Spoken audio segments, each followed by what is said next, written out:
I rarely announced things to my parents. I would try and figure out how to get them to do what I wanted them to do. But that was one time he's like, I'm going to Baylor when I graduate high school. They sort of looked at me and like, okay, because I'd never said anything like that before, but I knew that was where I was going to go. And when I was a kid, I used to tell people that when I grew up, I want to play the tuba for the Baylor band. So, I mean, it's been part and parcel of who I am for my whole life.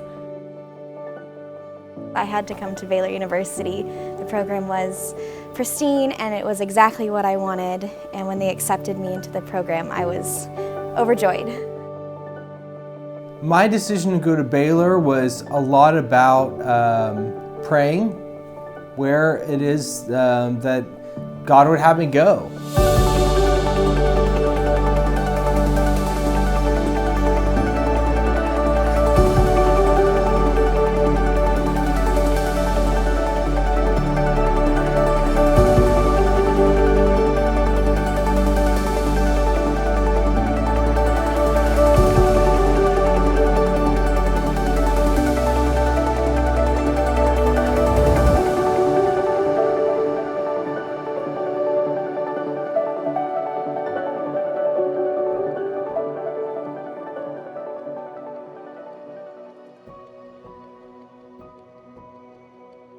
I was actually the first African American as Chief of Staff here at Memorial Hermann Southwest. It was quite interesting being Chief of Staff for those 2 years, and juggling practice and also being Chief of Staff was, like I said, that was quite a lot.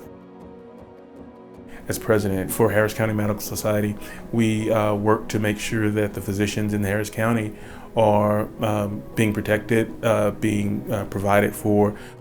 When things were shut down, we had to figure out, okay, we're going to be able to get the PPE that we need for our staff and ourselves to be able to take care of the patients.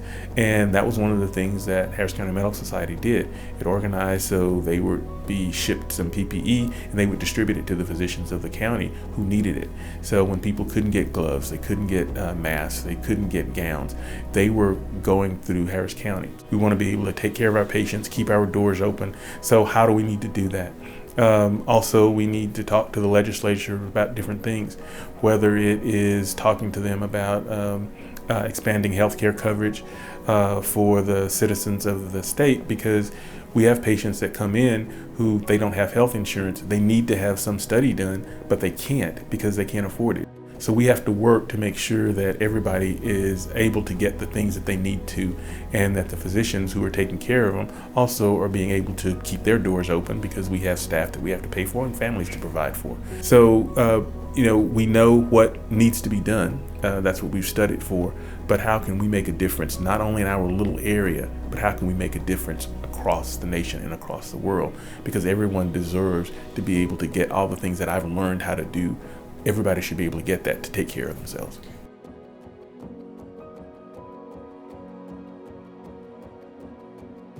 So I am the president of the Hopeful Theater Project. I am also the co-founder, and I'm also the resident producer and director at the theater company. We are a 501c3 nonprofit in the state of Texas, and 100% of our ticket proceeds go to a charity we select to benefit. We have given to Ronald McDonald House Charities of Fort Worth.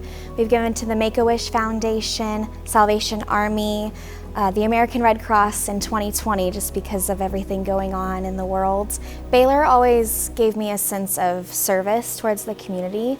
And so when I thought about this calling that the Lord put on my heart to give back to others, I didn't know what it looked like. But then it clicked one day, why don't I use the talents the Lord has given me and give back? And so Baylor kind of set me up in both of those, with service and theater, and gave me a purpose in life. And I know that's why I'm here on this earth and what I'm meant to do. And I think one of the things that's really great about the theater company and the environment, they're there for one goal and one purpose, and it shines different. I wish I could explain it, but it's different watching them on stage.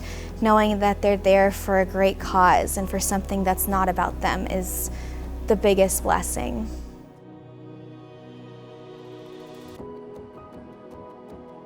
Austin Street Center was founded in 1983 by a group of people in town that said, hey, it's not okay for people to sleep under bridges. It's not okay for people to dig out of trash cans. We want to provide a place where people can have safe shelter, meet their basic needs, and ultimately find an end to their homeless experience.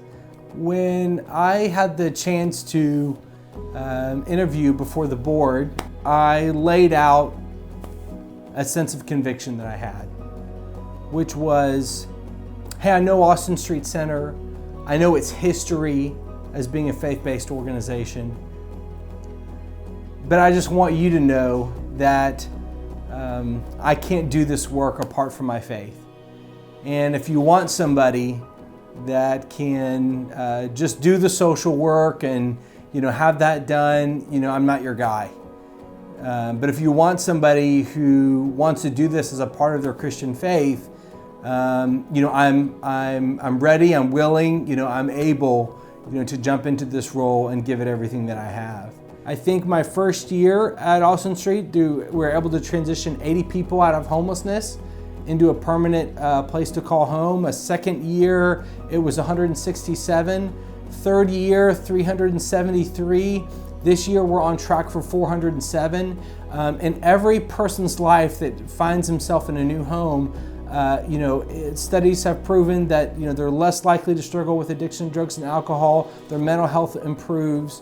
All those things, all those indicators, get better. And while they're with us, we also get to inspire them on a faith journey. But to be honest with you, it didn't happen right away.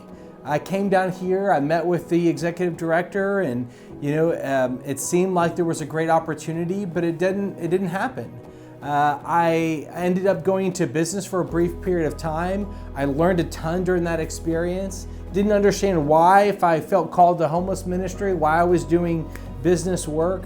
But what I learned from that is sometimes when God calls us to something, He has a roundabout way of getting us to our calling. One of my life verses is, it pulls from Matthew 10:45. It says, "The Son of Man did not come to be served, but to serve, and to give His life or offer His life as a ransom for many." And so early in my time working in the Texas legislature after I finished law school, I really started to internalize that of what it would look like to serve people professionally. And again, as I kind of progressed in the world of public policy and government or politics, what could that start to look like? And so honestly, when I came across the opportunity initially with Faith and Freedom, the more I studied, the more I saw a convergence of all of those things. It's an opportunity to connect with individual citizens and also with churches and kind of help them better understand meaningful ways that public policy is affecting all of our lives, whether we know it or not. To interact with legislators and elected officials across the country, not just in one state or one city or one kind of region, but literally from coast to coast, an opportunity to, in a sense, to kind of parachute in and try to bring, from our perspective, from biblically rooted, biblically informed policy decisions and kind of life values on how it can affect laws that we write or rules that we write. The classroom, I think, provided me with the education and prepared me to be able to get into medical school and then also succeed in medical school. The campus and the life at Baylor helped me other things to mature and grow. And I think those two together is what allowed me to continue and the interests that I had and actually supported the interests that I had of helping others and making a difference. So I was a sing chair at Baylor for Alpha Delta Pi sorority. It was a challenging time. I grew as a leader during that time, and I don't regret it at all. I think it set me up for success in what I do now with being a president and a director. I learned a lot of my leadership skills from Alpha Delta Pi. It's almost hard to enumerate the ways that I think that Baylor has helped to shape and inform me. They start to kind of interweave this the fabric of who you become, and then obviously on the social level, just the relationships that you create. I can tell you that the leadership lessons that I have the chance to employ today at Austin Street Center I absolutely learned during my college experience. During that period of time, I learned what it meant to pursue something that was greater than ourselves. And all that was invested during my college experience. I wouldn't trade it for anything.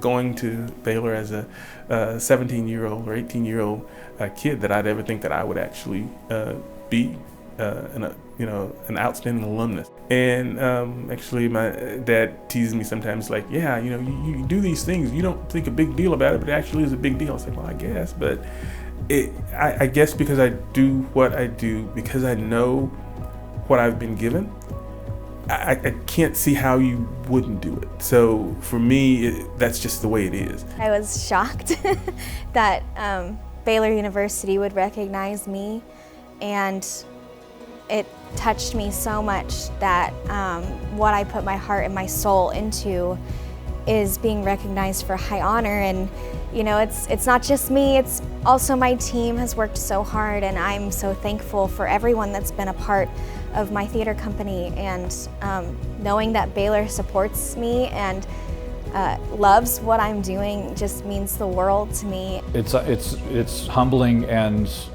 certainly gratifying, and all the more to be able to, in a lot of ways, to join the ranks of some incredibly influential public servants is particularly humbling for me. But I'm always mindful that I, especially with three degrees from Baylor, I'm mindful that I do in a lot of ways.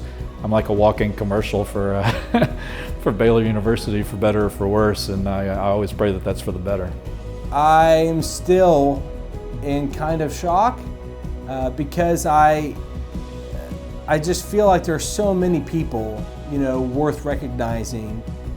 And of course, I'm incredibly humbled that anyone would consider me among the incredible people who have already been honored. So I guess I'm very grateful, and also recognize that that this is something that I hope to pass on to benefit other people.